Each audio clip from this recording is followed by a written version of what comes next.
Hi అండి. మా పాపతో ఈ వీడియో చేయడానికైతే మస్తు కష్టపడ్డామండి. ఆ జెండా కలర్స్ రానికి చూడండి. ఇవైతే ఇట్లా గ్లాసెస్ తీసుకున్నాము. తీసుకొని సరే దీంట్లో ఆరెంజ్, వైట్, గ్రీన్ మన జెండా కలర్స్ వేయాలి కదా. సరే అప్పటికప్పుడు వచ్చింది ఆలోచన. సర్లే చేద్దాం, ట్రై చేద్దాం అని చెప్పేసి ట్రై చేసినాం. ఆరెంజ్ కోసం అయితేనేమో ఫుడ్ కలర్ తీసుకున్నాం, వైట్ కలర్ కోసమేమో పిండి తీసుకున్నాం. నెక్స్ట్ గ్రీన్ కోసం ఏం చేయాలో అస్సలు అర్థం కాలేదు. ఎట్లా చేయాలి ఏందని చెప్పేసి ఇంట్లో మందార చెట్టు ఉండే, మందార చెట్టు ఆకు తెచ్చి దాన్ని మొత్తం స్మాష్ చేసి సర్లే వాటర్లో వేస్తే మొత్తం కలిసిపోయి మనకు ఒక గ్రీన్ అవుట్పుట్ వస్తుంది కదా అని చెప్పేసి ట్రై చేసినాం. చూస్తే అదంతా జిగురు జిగురు అయ్యి చూడండి, అదేమో అట్లా మొత్తం ఆకులాకులు తేలుతుంది, మనకు అంత గ్రీన్ అవుట్పుట్ రాలేదు. మళ్ళీ ఎట్లా చేయాలి ఏంది అని చెప్పేసి ఆలోచించి ఇట్లయితే కాదని చెప్పేసి ఈ మళ్ళీ వాటర్ మొత్తం మళ్ళీ తీసేసి ఆ వాటర్ మొత్తం తీసేసి అదంతా కడిగేసరికి అక్కడ ఉన్న అశోక చక్రం మొత్తం పోయింది.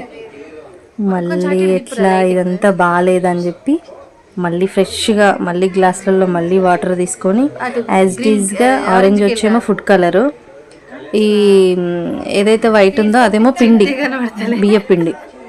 ఇక గ్రీన్ కోసం ఏం చేద్దాం అని చెప్పి స్కెచెస్ ఉంటాయి కదా, ఆ స్కెచెస్వి దాన్ని కొంచెం స్పూన్లో తీసుకొని ఇగో ఇట్లా ఖాళీగా తీసుకున్నాం. మళ్ళీ యథావిధిగా ఆరెంజ్ చేసినాం, పిండి చేసినాము. ఇక్కడ వచ్చి స్కెచ్, ఆ స్కెచ్ మొత్తం బ్యాక్ సైడ్ మొత్తం తీసి కొంచెం స్పూన్లో వాటర్తో మొత్తం డిప్ చేసి ఇట్లా వేసినాం. ఫైనల్గా అయితే మన జెండా కలర్స్ వచ్చినాయి. సరే ఇండిపెండెన్స్ డే కదా ఒక వీడియో పెడదాం అన్నట్టు ట్రైల్ చేస్తే ఇంత కష్టపడాల్సి వచ్చింది.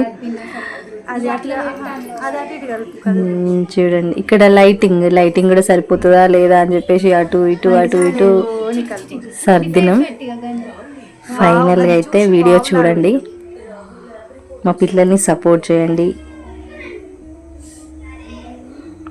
కొంచెం దూరం పెట్టాలి. ఫైనల్ అవుట్పుట్ అయితే ఇదండి.